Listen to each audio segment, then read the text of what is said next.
Por favor, abra su Biblia en Primera de Pedro, capítulo 4. Vamos a leer los primeros 6 versículos de la palabra de Dios en esta mañana y vamos a meditar bajo el título Asumiendo el mismo pensamiento de Cristo. Ese es el título bajo el cual vamos a meditar en esta mañana. Dice la Escritura: puesto que Cristo ha padecido por nosotros en la carne, vosotros también armaos del mismo pensamiento, pues quien ha padecido en la carne terminó con el pecado, para no vivir el tiempo que resta en la carne conforme a las concupiscencias de los hombres, sino conforme a la voluntad de Dios. Baste ya el tiempo pasado para haber hecho lo que agrada a los gentiles, andando en lascivias, concupiscencias, embriagueces, orgías, disipaciones y abominables idolatrías. A esto les parece cosa extraña que vosotros no corráis con ellos en el mismo desenfreno de disolución y os ultrajan. Pero ellos darán cuenta al que está preparado para juzgar a los vivos y a los muertos. Porque por esto también ha sido predicado el Evangelio a los muertos, para que sean juzgados en carne según los hombres, pero vivan en espíritu según Dios. Lo que vamos a ver en esta mañana es el pensamiento de Cristo al llevar a cabo su obra. Pues el versículo 4 dice: puesto que Cristo ha padecido por nosotros en la carne, vosotros también armados del mismo pensamiento. Entonces vamos a ver la forma en que Cristo, a través de su obra, mostró un pensamiento para salvar a los hombres. Lo segundo es que se nos insta a nosotros a armarnos del mismo pensamiento de Cristo, es decir, de ser copartícipes de los pensamientos y de los padecimientos de Cristo. Y número 3, de mirar cómo el hecho de nosotros no participar de la corriente de este mundo y correr en la misma carrera que corren los incrédulos, esto nos trae muchas veces a nosotros ultrajes y vituperios y de pronto burlas por el hecho de nosotros no correr en la misma corriente de este mundo. Pero al final el apóstol va a declarar que cada uno recibirá la recompensa a su tiempo. Es decir, Dios juzgará a los vivos y a los muertos por Jesucristo, por las obras que ellos han hecho. Entonces vamos a centrarnos en esta mañana en cuál fue el pensamiento de Cristo al llevar a cabo su obra. Pues el apóstol dice aquí: puesto que Cristo ha padecido por nosotros en la carne. ¿Cuál fue la obra que Cristo llevó a cabo? ¿Cuál fue la obra que Él se propuso en sí mismo? ¿Y qué pensamiento tenía Cristo al llevar esa obra a cabo? ¿Cuál fue el plan llevado a cabo por Cristo?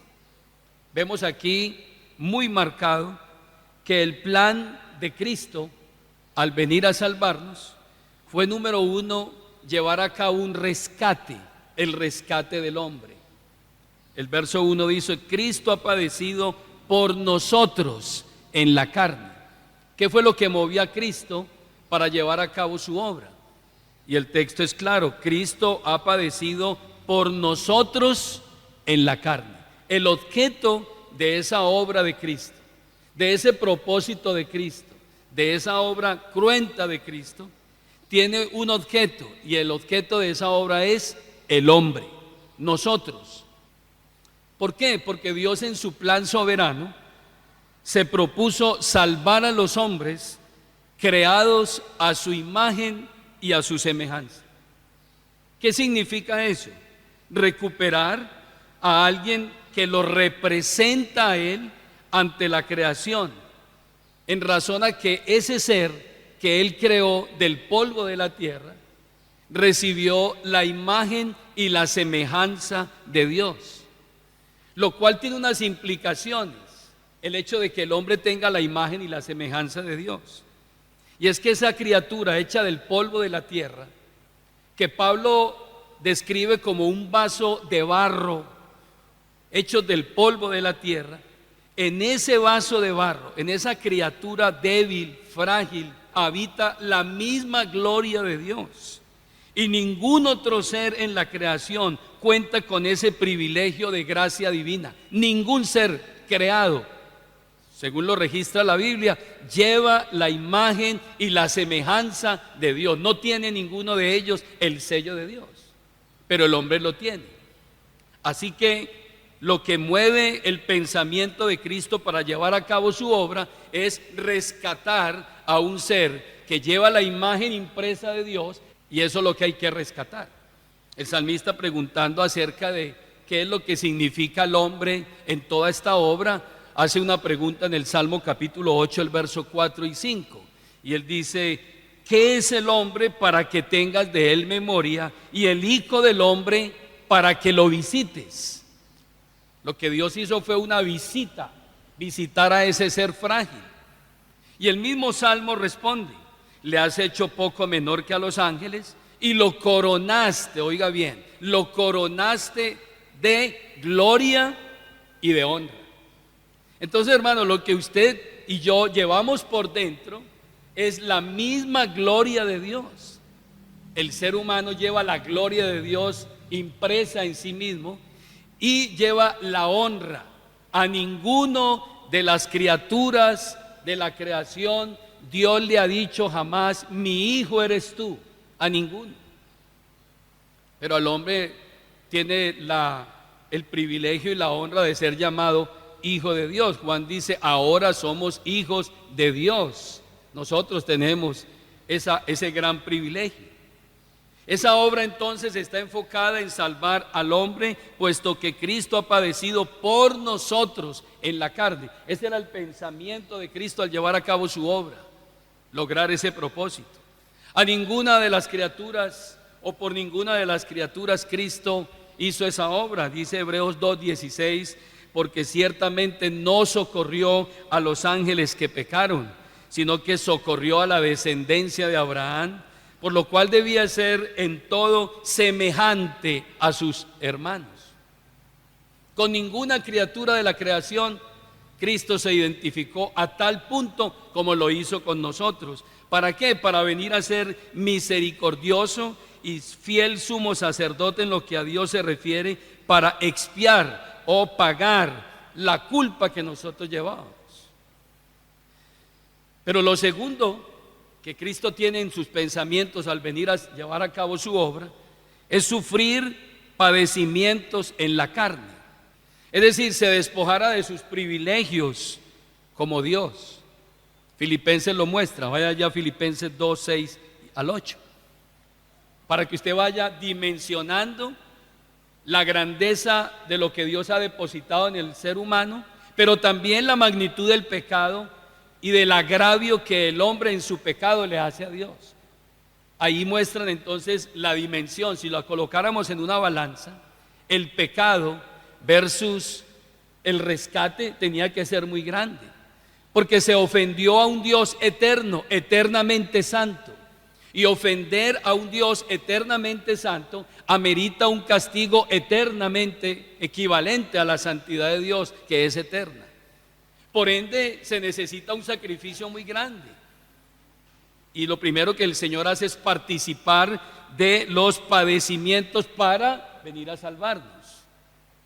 En Filipenses 2, el verso 6 al 8 dice: en lo cual, siendo en forma de Dios, no estimó el ser igual a Dios.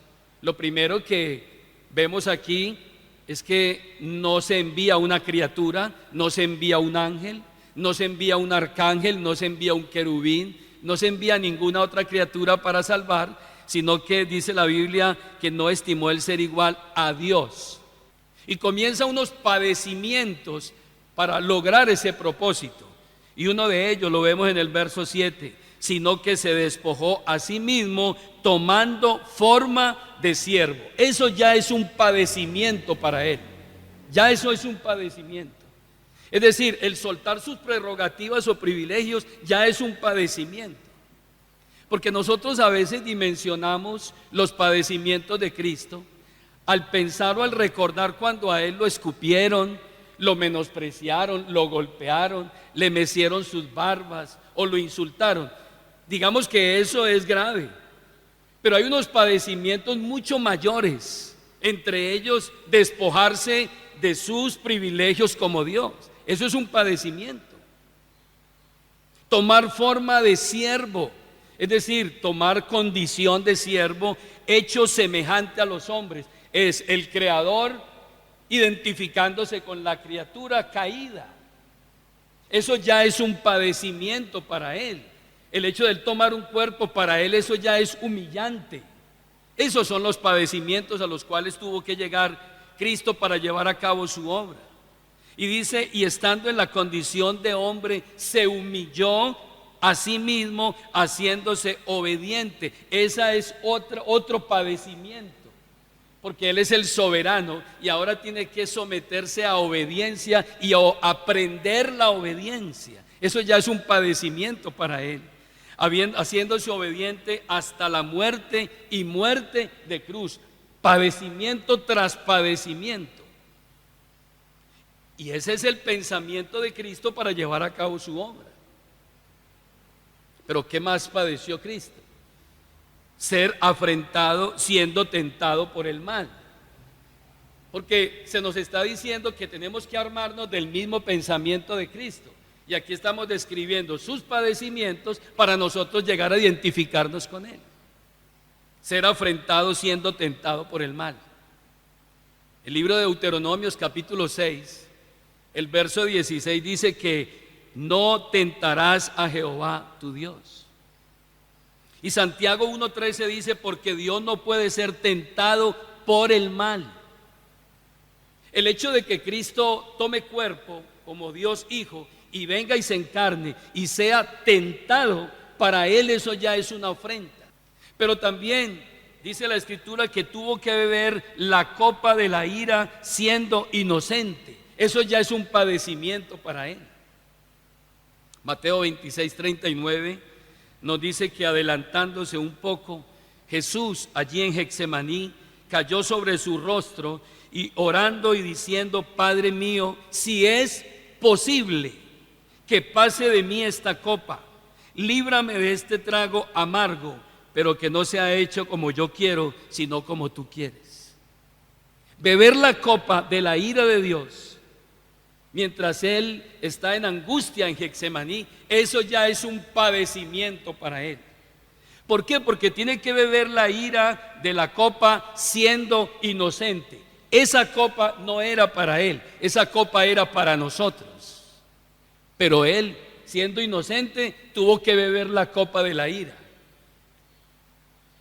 El justo, el inocente, el inmaculado, como dice Hebreos, tal sumo sacerdote nos convenía, santo, inocente, dice, hecho más sublime que los mismos cielos, pero ahora tiene que beber la copa de la ira que no le correspondía a Él, pero a Él ahora va a beber esa copa. Eso es un padecimiento para Él, a tal punto que lo lleva a un estado tan tremendo que dice que pone su rostro en el piso y su sudor era como gotas de sangre. La angustia es un padecimiento para Él. Pero creo que hay algo más extremo, y fue separarse de la comunión de su Padre por causa de haber cargado el pecado de todos nosotros. Eso es más angustiante todavía. La separación por un tiempo de esa relación íntima que hay entre el Padre y el Hijo por causa del pecado es un padecimiento que nosotros no podemos dimensionar, nunca lo dimensionaremos. Pues la Biblia dice en Juan 1:18, a Dios nadie le ha visto nunca.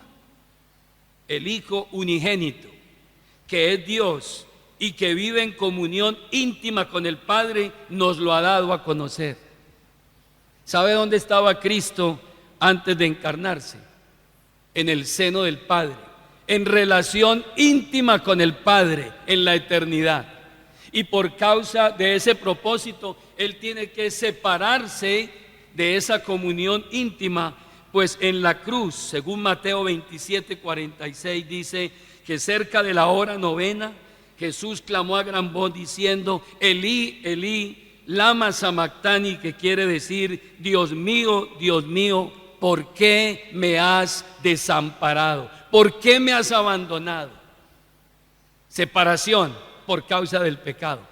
Eso es padecimiento.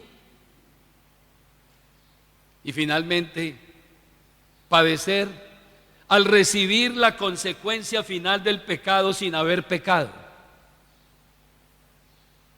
Asumir la culpa, el pago, la recompensa de un pecador vil, miserable, sin haber pecado, sin haber engaño en su boca, siendo el inmaculado, ahora tiene que sufrir el pago, la consecuencia, la recompensa del pecado sin haber pecado. Eso es un padecimiento. Imagínese usted pagando una deuda a usted, una deuda que usted nunca asumió. ¿Qué siente usted en su corazón? Que hoy termine una persona en la cárcel pagando una deuda, pagando un compromiso que usted nunca asumió, que usted nunca compró, que usted nunca ni siquiera lo tuvo en su mano, pero termine finalmente una persona pagando una pena de cadena perpetua en una prisión, o quizás pena de muerte por algo que él no hizo. ¿Qué genera eso dentro de la persona? Y hoy hay muchas personas en la cárcel pagando penas que ellos nunca lo hicieron y se consumen allí. Pero aquí el Hijo de Dios está llevando a cabo, asumiendo una responsabilidad que Él nunca hizo y trayendo esto hasta lo último y padeciendo y recibiendo las consecuencias finales del pecado sin haberlo hecho. Porque la Biblia dice que la paga del pecado es muerte. El salario por el pecado es muerte. Y Cristo tuvo que morir a causa de haber llevado en su carne nuestros pecados. Romanos 5:8 dice que Cristo murió por nosotros, y Romanos 5:6 dice que Cristo murió por los impíos, el justo por los injustos. Hermano, todo eso fueron los padecimientos de Cristo, las angustias de Cristo, pero lo hizo con un propósito. El propósito era venir a buscar y a salvar lo que se había perdido. Pero también un segundo propósito fue terminar con el pecado por medio del sacrificio. Vuelva allí a 1 de Pedro capítulo 4, el versículo 1 dice: puesto que Cristo ha padecido por nosotros en la carne, nosotros también, armados del mismo pensamiento, pues quien ha padecido en la carne terminó con el pecado. Ahí se refiere ¿a quién? A Cristo, no a nosotros, a Él. El segundo propósito era terminar con el pecado por medio de su sacrificio. Porque el problema más grande, el conflicto más letal que hoy sufre la humanidad, no son los problemas económicos, no es la economía, no es la política, no son los problemas o conflictos sociales que hay de pronto por diferencia de tierras y de cosas. No, la raíz de todos los males, la raíz y el origen de todo el cataclismo social que hoy se está viviendo tiene un origen, y el origen es el pecado. El pecado ha hecho que este mundo entre en un declive, en una descomposición, en una putrefacción. Y el propósito de Cristo, el pensamiento de Cristo es venir a erradicar el pecado, terminar con el pecado. Dice el versículo: pues quien ha padecido en la carne terminó con el pecado, lo acabó. Por eso cuando Juan vio a Jesús dijo: he aquí el Cordero de Dios que quita. Hermanos, eso tiene una gran profundidad. Que quita, no que cubre, no que vela, no, que quita el pecado del mundo. Porque el problema del mundo hoy y siempre ha sido el pecado, la rebelión del hombre contra Dios. El querer ser autónomos y vivir una vida sin Dios, eso es pecado. En su sacrificio, Cristo condenó al pecado. Ese fue el propósito, condenar el pecado en la carne. Lea lo que dice Romanos capítulo 8, el verso 3. Dice el verso 3: porque lo que era imposible para la ley, por cuanto era débil por la carne, Dios, escuche bien esto, Dios, enviando a su Hijo en semejanza, no en carne de pecado, en semejanza de carne de pecado, y a causa del pecado, ¿qué hizo? Condenó al pecado en la carne. Es decir, exterminó la enfermedad, extirpó el cáncer del ser humano. Hebreos capítulo 2, el verso 14, dice que al exterminar entonces ese pecado del hombre, condena al pecado, y dice que participó de lo mismo para destruir por medio de la muerte al que tenía el imperio de la muerte. No solamente erradica el pecado, sino la consecuencia del pecado, porque la paga del pecado es muerte. Entonces, mediante la resurrección es la muerte de la muerte, y mediante su sacrificio erradica el pecado y cumple un propósito doble. Le quita el aguijón a la muerte. ¿Sabe cuál es el aguijón de la muerte? El pecado. El aguijón de la muerte es el pecado. Primera de Corintios 15, 55. Pablo, hablando a la iglesia, les dice: ¿dónde está, oh muerte, tu aguijón? Muerte, ¿dónde está tu aguijón? ¿Dónde está con lo que afrentas a los hombres caídos y pecadores? ¿Dónde está, oh muerte, tu aguijón? ¿Cuál es el aguijón de la muerte? El pecado. El hombre es pecador por naturaleza y al pecar muere. Pero Cristo viene para quitarle el aguijón a la muerte. Y entonces Pablo pregunta: ¿dónde está, oh muerte, tu aguijón?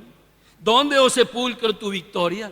Ya el sepulcro no tiene victoria sobre nosotros, y mucho menos el pecado tiene soberanía sobre nosotros. Por lo tanto, para nosotros ya no hay ni muerte ni condenación.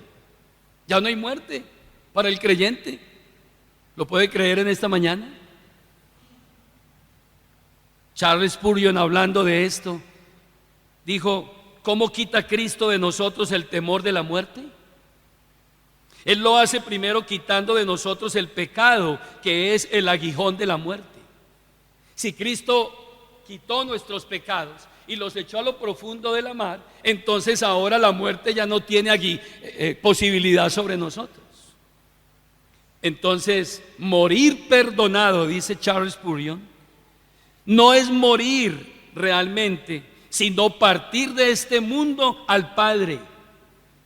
El pecado no perdonado, escuche bien esto, el pecado no perdonado es lo que hace difícil reclinar la cabeza agonizante sobre la almohada. Pero cuando el pecado es perdonado y sabemos que ha sido perdonado y tenemos perfecta paz con Dios, podemos incluso anhelar que venga ese último anochecer de nuestra vida para desvestirnos y dormir en Cristo. Por eso Pablo dijo: para mí el vivir es Cristo y el morir es ¿qué? Es ganancia. ¿Sabe por qué lo dijo? Porque estaba seguro que sus pecados ya habían sido ¿qué? Perdonados, que ya la muerte no tiene aguijón sobre él, y ahora él no muere. Ahora los creyentes son bienaventurados, porque de aquí en adelante nosotros no morimos, sino que nosotros dormimos. Y agrega Charles Spurgeon: asegúrense, amados, de haber sido perdonados. Sepan con certeza que las palabras de Jesucristo se aplican en ustedes. De cierto os digo que el que cree en mí tiene vida eterna. Descansen plenamente sobre ese sacrificio que una vez ofreció Él en la cruz, cuando hizo una expiación completa por todos los que creen en Él. Entiendan que Él los ha lavado de sus pecados con su propia sangre. Entiendan que Él los ha hecho reyes y sacerdotes para Dios, y entonces no veo cómo el temor de la muerte pueda vivir todavía sobre ustedes. Para hoy nosotros la muerte es ganancia. La muerte nos acerca a Cristo, nos hace vivir eternamente con Él. Por eso la determinación de los primeros creyentes, al tener en su mente el pensamiento de Cristo, que si les era necesario ir hasta la muerte, ellos morían ¿qué? Gozosos por la causa de Cristo. Y termina Charles Spurgeon diciendo: si el pecado es perdonado, estoy asegurado. La muerte no tiene otro aguijón en su mano. La ley da al pecado el poder condenatorio, pero Cristo ha muerto por nosotros. No tenemos absolutamente nada que temer. Así que aquí hay una determinación de parte de Cristo. Vuelva allí a 1 de Pedro 4:1. Puesto que Cristo ha padecido por nosotros en la carne, ahora ¿qué se nos dice a nosotros? ¿Qué se nos dice? Armaos del mismo pensamiento, pues quien ha padecido en la carne terminó con el pecado. ¿Para qué? Para no vivir el tiempo que resta en la carne conforme a las concupiscencias de los hombres, sino conforme a la voluntad de Dios. Ármense del mismo pensamiento que hubo en Cristo. Ármense del mismo sentir. Ármense de los mismos propósitos que hubo en Cristo. ¿Cuáles propósitos? De la determinación que tuvo para venir a buscar y a salvar lo que se había perdido. Si les es necesario a ustedes morir por vivir la vida cristiana, háganlo, vale la pena. Determínense a mortificar el pecado en sus vidas. Ya no vivan más para el pecado. Cristo hizo toda esa obra para acabar con el pecado. Ustedes deben tener el mismo pensamiento que hay en Cristo. Ármense de ese mismo pensamiento, de esa misma determinación. Ármense. Por eso el verso 3, lea conmigo, dice: basta ya el tiempo pasado para haber hecho lo que agrada a los gentiles. No vivan más para ese pecado. Ármense del pensamiento de Cristo. Defiendan el propósito y la misión. Si es necesario, tienen que morir para vivir su vida ante Dios. Háganlo. El cristiano debe estar armado con ese pensamiento. Ese pensamiento que hizo manifiesto los sufrimientos de Cristo. Identifíquense. No estén allí pusilánimes, dudando a ver si son o no son, si se identifican con Cristo o no, si están en el mundo un ratico o mejor se devuelven para este lado y no se sabe si son cristianos o no son cristianos.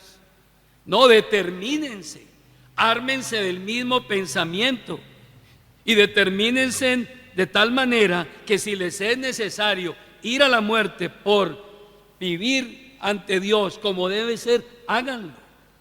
En otras palabras, el cristiano debería aceptar de forma voluntaria la posibilidad latente de morir como parte de vivir la vida cristiana. Te pregunto en esta mañana, ¿estás determinado a defender tu estilo de vida como cristiano, así sea con tu vida?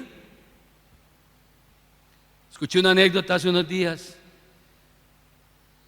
y allí en el tiempo de la antigua cortina de hierro, dice que había unos creyentes en una bodega ocultos haciendo un culto, una reunión, y de un momento a otro las puertas fueron estremecidas e irrumpieron en ese salón unos soldados rusos con armas en sus manos. Al entrar allí encontraron un grupo de creyentes y dice que hubo un silencio sepulcral ahí en ese auditorio, y uno de los soldados dijo, cargando sus fusiles, dijo: vamos a dar la oportunidad para los que hoy quieran salvar su vida y lo van a hacer negando esa fe que ustedes tienen hoy. Y dice que de un momento a otro empezaron a salir algunos del salón. Salió gran parte y quedaron unos pocos. Y el soldado dice que mandó cerrar la puerta, y cuando cerró la puerta les dijo a los creyentes: ahora sí vamos a adorar a Dios, porque ya salieron todos los hipócritas. Y dice que empezaron un culto y empezaron a adorar a Dios. Uno de los soldados era cristiano, pero había muchos ahí entre ellos que no lo eran, solamente eran pseudo cristianos, gente que se decía ser. Cuando fueron puestos a prueba, salieron. Hoy nosotros estamos dispuestos a tener el mismo pensamiento de Cristo, determinarnos a combatir y mortificar el pecado en nuestra vida, como lo hizo el Señor.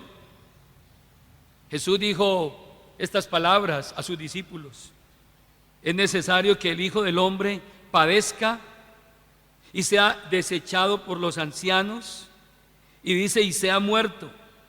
Pero ahora le dice a sus discípulos: si alguno quiere venir en pos de mí, niéguese a sí mismo, tome su cruz cada día y sígame, porque todo el que quiera salvar su vida la perderá, y todo el que pierda su vida por causa de mí, que éste la salvará. ¿Quieren seguirme? Tomen su cruz y síganme. Y si tienen que morir, van a morir. Ármense con ese mismo pensamiento. Determínense a combatir y a mortificar el pecado como Cristo lo hizo en esa obra. Pues el texto dice: para no vivir el tiempo que resta en la carne conforme a las concupiscencias de los hombres, sino conforme a la voluntad de Dios. Dicho en palabras del apóstol Pablo: así que, hermanos, deudores somos, no a la carne, para que vivamos conforme a la carne. Porque si vivís conforme a la carne, moriréis. Mas si por el Espíritu hacéis morir las obras de la carne, ¿qué? Viviréis. Te pregunto en esta mañana: ¿estás dispuesto a mortificar el pecado en ti, a tal punto que el pecado que aún habita en nosotros sea mortificado y podamos llevarlo a la mínima expresión, someterlo a Cristo mediante la obra del Espíritu Santo? El texto dice que tenemos que combatir para mortificar la carne a través del Espíritu Santo, hacer morir cada día en nosotros las obras de la carne, el pecado que mora en mí, esos restos de pecado por causa de este cuerpo que aún no ha sido glorificado. ¿Usted está dispuesto a mortificarlo y a sacrificarlo y a morir día a día para que el pecado ya no actúe en nosotros?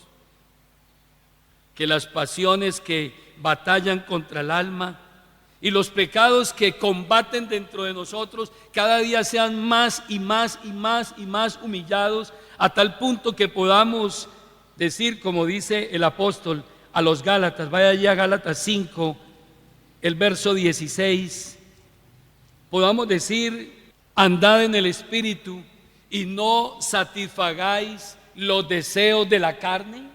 ¿Estamos dispuestos a hacerlo? Pues ese es el pensamiento de Cristo: acabar con el pecado, erradicar el pecado. ¿Qué sientes tú cuando ves una expresión de pecado y la identificas en tu vida mediante la obra del Espíritu Santo? ¿Te contristas? ¿Te duele en tu corazón? ¿Acudes rápidamente contristado para decirle al Señor: Señor, perdóname por ese pecado, no quiero que el pecado habite en mí, que me gobierne? ¿Estamos dispuestos a mortificar y hacer morir el pecado en nosotros y hacer que ese viejo hombre sea crucificado juntamente con Cristo? Que podamos crucificar la carne con sus pasiones y deseos. Ese es el pensamiento del cual debemos armarnos nosotros, ese sentir que debe haber en nosotros.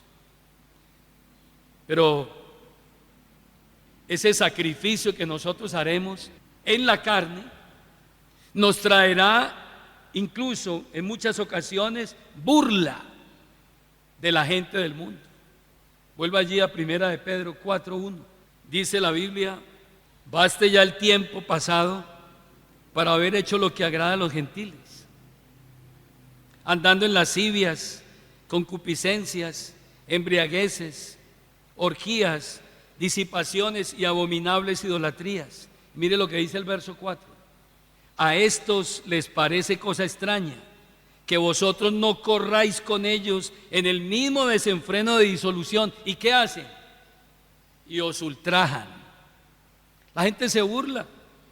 Usted tan joven y perdiendo el tiempo en esa iglesia. Usted era de que estuviera disfrutando la vida con amigos y amigas y en la fiesta y en el festejo. Pero usted allá metido en esa iglesia cargando una Biblia, ¿usted qué hace?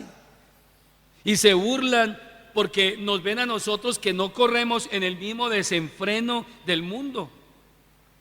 Y muchas veces el creyente se aflige al verse burlado, al verse que la gente lo ve como el bicho raro, lo ve, y muchas veces él se siente desplazado, se siente discriminado o se siente aislado, y puede llegar a pensar que tener la vida cristiana a veces lo va a aislar de la gente, de la vida social de la gente. Y los amigos de la vieja vida se sienten sorprendidos y se sienten ofendidos. Recuerdo cuando en una fiesta, en una ocasión, al ofrecerme un trago de licor, yo le dije a una persona: no, muchas gracias, yo no consumo. Y estaba un poco embriagada esa persona y tomó la copa y me la tiró en la cara. Me dijo: usted es un cobarde. Y me tiró el licor en la cara, porque yo no andaba en el mismo desenfreno.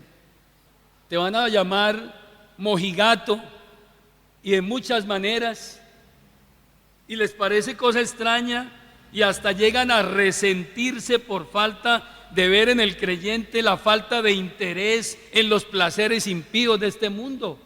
Pero ese es el padecimiento que muchas veces nosotros debemos llevar a cabo, y el pensamiento del cual nosotros debemos ¿de qué? De armarnos.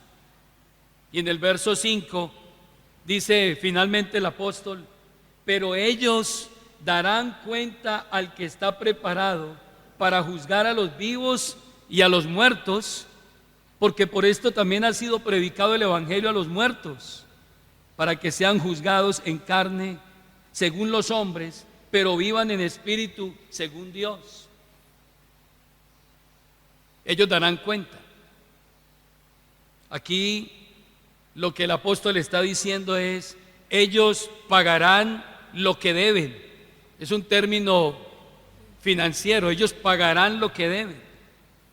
Hermanos, las personas que viven en su lascivia, en su desenfreno, las personas que hoy viven en este mundo aparentemente felices por el libertinaje y el pecado que ellos desbordadamente practican, dice la Escritura que ellos serán juzgados y pagarán lo que deben, y lo pagarán por toda la eternidad.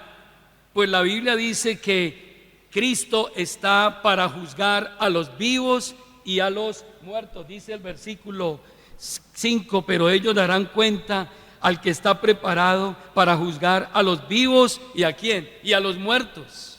Pagarán por su pecado, por su desenfreno, y al final se sabrá quién realmente estaba haciendo la voluntad de Dios y quién no lo estaba haciendo.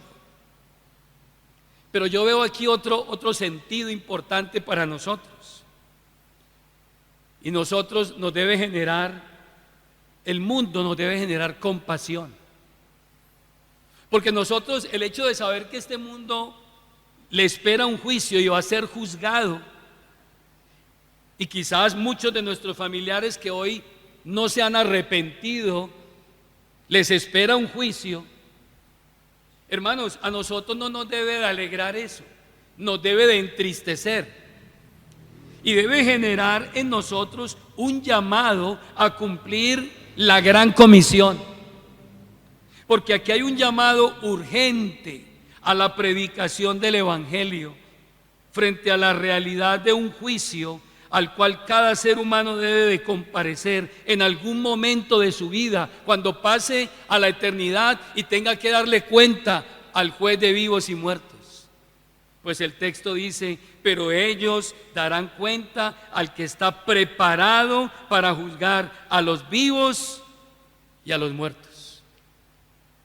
Si es verdad que nosotros vamos a ser salvos, por decirle al mundo no, al pecado no, e identificarnos con el pensamiento y armarnos del mismo pensamiento de Cristo, también es cierto que el mundo y los incrédulos serán juzgados y pagarán por la eternidad por su pecado.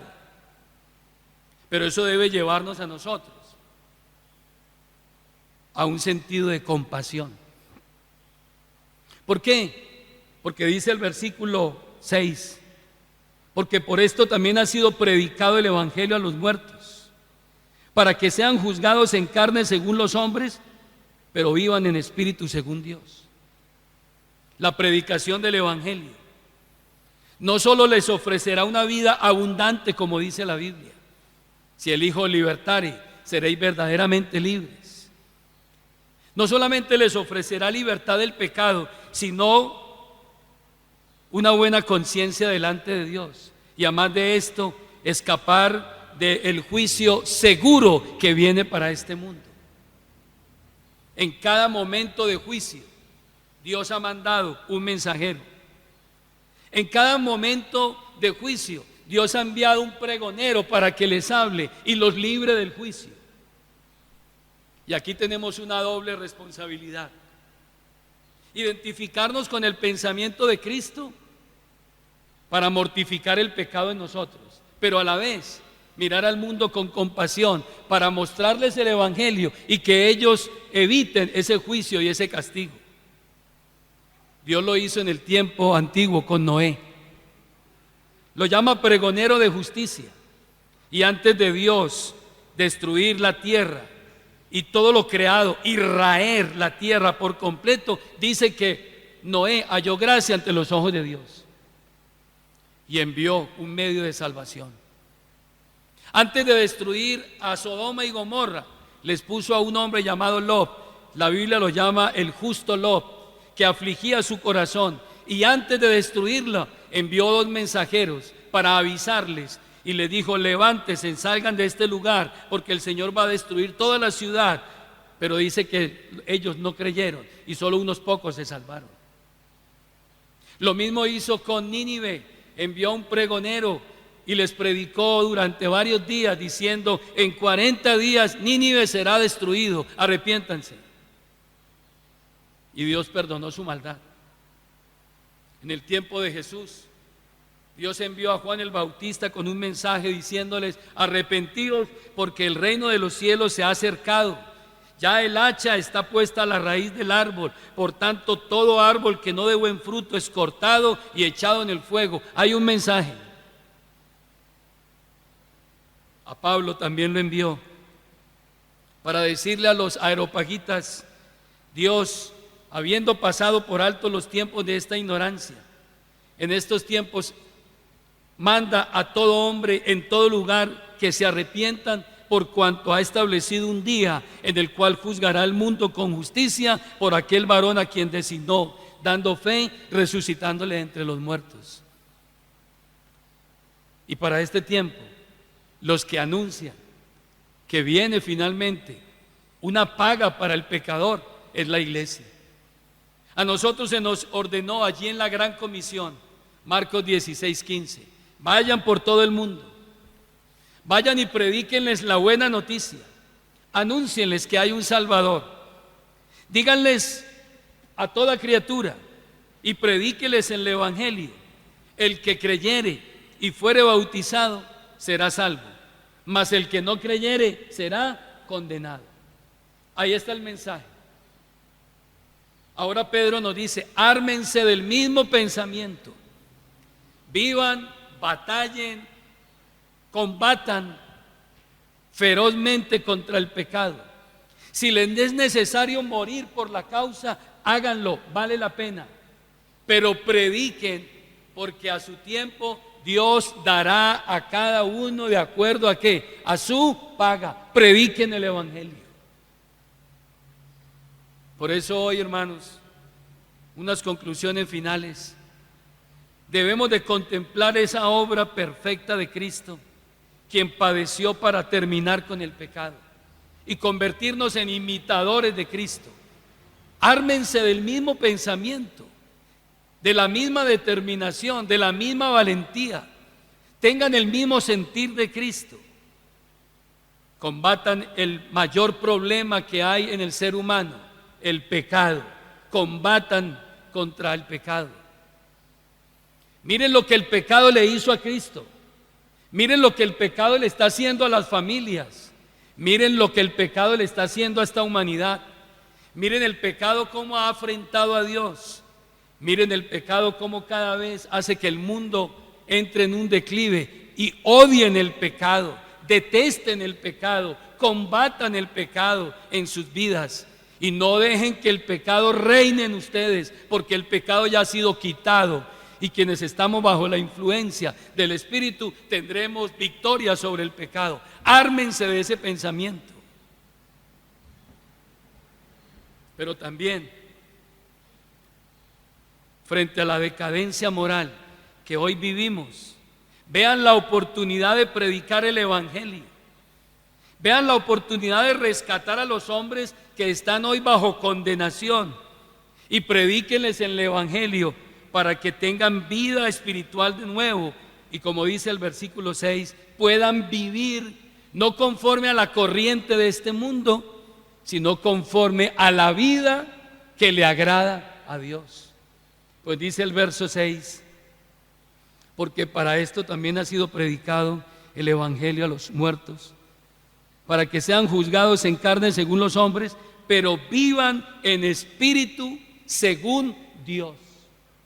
La única manera, la única forma de que un hombre, una mujer pueda vivir según el propósito, la voluntad y según Dios es escuchando el evangelio. No existe otra manera. Por eso la misión nuestra, hermanos, en esta mañana es armarnos del mismo pensamiento y de llevar a cabo esa gran misión que tenemos de predicar el evangelio. Predica el evangelio a diestra y siniestra, de día y de noche. Predícalo con palabras, predícalo con tu vida, predícalo a los que están a tu lado, predícalo en tu casa, que tu gente lo vea y que mañana, si ellos, por causa de su dureza, eso les trae consecuencias eternas, al menos ellos digan: tuve una persona que me predicó el evangelio. No lo quise oír, pero me predicó el evangelio. O que pueda decir: gracias a Dios porque me predicó el evangelio y pude salir de ese mundo y esa corriente que lleva a la condenación. Estemos en pie en esta mañana y oremos. Armémonos de ese mismo pensamiento, pues quien ha peleado y han batallado ha acabado con el pecado en su vida. Estamos todavía aquí en este cuerpo y seguiremos batallando hasta el final, pero lo cierto es que tenemos la victoria por medio de Jesucristo. Armémonos de ese mismo pensamiento hoy en el nombre de Jesús. Oremos. Padre, muchas gracias. Señor, que podamos en esta preciosa mañana identificarnos con Cristo en este pensamiento, en esta determinación. Sabemos que estamos en este cuerpo en donde aún hay pecado en nuestra vida, hay deseos que debemos someter bajo la soberanía del Espíritu Santo. Y debe ser nuestro mayor propósito no vivir más la vida pasada, sino vivir de acuerdo al propósito de Dios.